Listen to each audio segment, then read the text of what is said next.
Move over beyond burger. Fishless fish is making a splash on grocery store shelves. You probably remember the classic Forrest Gump scene, where Bubba Blue hails shrimp as the ultimate versatile food of the sea. You can barbecue it, broil it, bake it, sauté it, put it on shrimp kebabs. You get the point. More and more these days, people are barbecuing, broiling, baking and sautéing fishless fish. What was once a pie or crab cake, in the sky idea, has hooked venture capitalists, sustainability experts, celebrities and animal cruelty advocates alike. Out to disrupt the fishing industry with plant-based seafood products, says Jacek Prus, co-founder and CEO of Current Foods, a plant-based seafood company founded in 2019. Does fishless fish live up to its early hype in terms of health, taste and sustainability?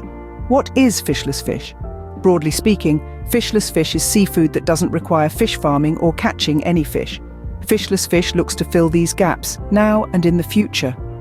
Companies are exploring alternatives to fish, including growing the tissue, making fish analogues from other proteins like plants, and even flavoring fruits and vegetables to provide an eating experience similar to eating fish, Deutsch says. For example, a tomato fillet can be infused with flavors and look and taste a bit like raw tuna in a sushi application. In conclusion, fishless fish refers to two separate seafood alternatives. The first is truly plant-based fish, which is usually vegetarian and even vegan. This fish often uses items like egg whites and soy to create a product that has a similar taste and texture to fish. The second refers seafood grown in a lab using actual fish cells. It's still being developed, but experts say companies like Wildtype are close to getting it on store shelves. In both cases, fishless fish may be a win for health and sustainability, though not all options are created equally. There are ongoing discussions about the energy, water and natural resource requirements to produce different types of protein, Jameson McClung says.